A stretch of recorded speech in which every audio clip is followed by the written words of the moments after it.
fizer além do que é mandado, e se você faz por prazer, porque a única maneira de você fazer além do que você é mandado é ter prazer. Porque se você não tiver prazer no que faz, você vai fazer no limite da obediência. No limite. Mas se você fizer por prazer, você vai fazer além do que te ordenaram. Paulo dizendo, olha, tudo que você fizer, fazei de todo o coração, como a Deus e não aos homens. Ele está completando o início do versículo 22, falando que você deve servir aos homens, como se estivesse servindo ao próprio Deus.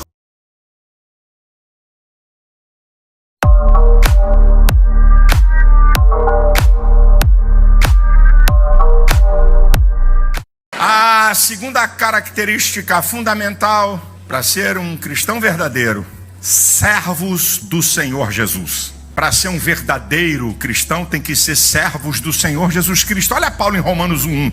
Paulo, servo do Senhor Jesus. Filipenses 1:1. Paulo e Timóteo, servos de Deus. Tito 1:1. Paulo, servo do Senhor Jesus. Agora é interessante que tem uma passagem em Lucas 17:10. Olha, se considere servo inútil quando você fizer aquilo que te é mandado. A gente analisa um texto, mas não lê o que está no sentido contrário. O que Jesus está dizendo é o seguinte: quando você faz o que te foi mandado, você faz por obrigação e não por prazer. Então você só faz aquilo no limite da tua obrigação.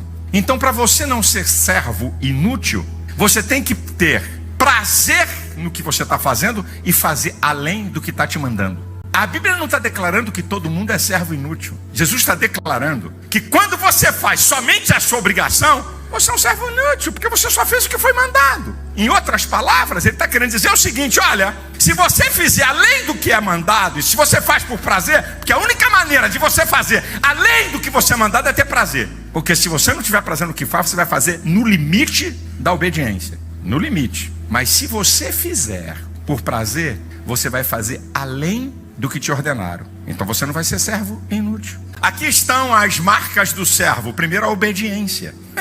Primeiro, a obediência. Vós sereis meus amigos se fizerdes o que eu vos mando. Está ali, ó. O João 15:14. Agora tem mais 3 características em 2 versículos, que é Mateus 24, 45 e 46. Quem é, pois, o servo fiel e prudente que o Senhor o colocou sobre a sua casa para dar sustento em tempo oportuno?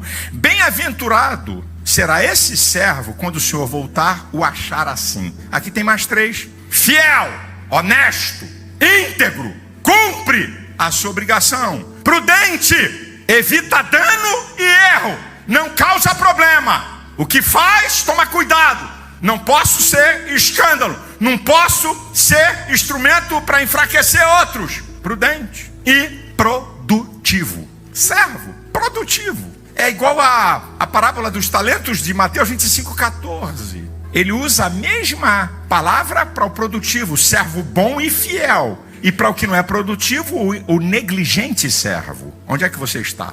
Agora, tem mais uma.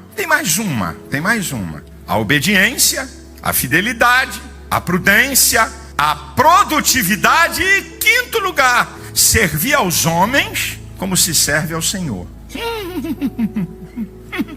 Servindo aos homens como se fosse ao Senhor. Está lá em Colossenses 3, 22 e 23, Paulo falando sobre isso. Paulo dizendo, olha, tudo que você fizer, fazei de todo o coração, como a Deus e não aos homens. Ele está completando o início do versículo 22, falando que você deve servir aos homens, como se estivesse servindo ao próprio Deus. Como é que você é na tua empresa? E eu vou dizer uma coisa, meu irmão.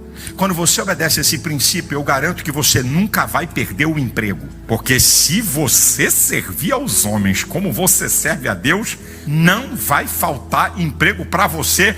Pode ter corte, mas vão te segurar. Engraçado, o crente quando entra, tão bonzinho, tão legalzinho, tão fielzinho, 30 dias. Depois começa a fazer parte daquela patota que critica, daquela patota que enceba, daquela patota que sempre está sendo mandado e tem que ser vigiado e tem que ser policiado. Como é que é isso? Isso é servir a Deus? Depois vai ser testemunha contra o patrão, para um cara que está querendo arrumar um dinheiro por brechas na lei. Porque um ato pode ser legal diante da lei, mas não torna necessariamente justo. O salário mínimo é legal. É justo? Não, mas é legal. Um ato pode ser legal diante da lei, mas não o torna necessariamente justo. Isso vale para empregados e patrões. Eu vou assinar nada, vai trabalhar 12 horas para mim, depois vai lá na justiça, que lá eu faço acordo. É isso. E a Bíblia também fala dos senhores, dizendo, olha, cuidado como é que você trata seus empregados, que tem um senhor sobre a sua vida. Isso é sério.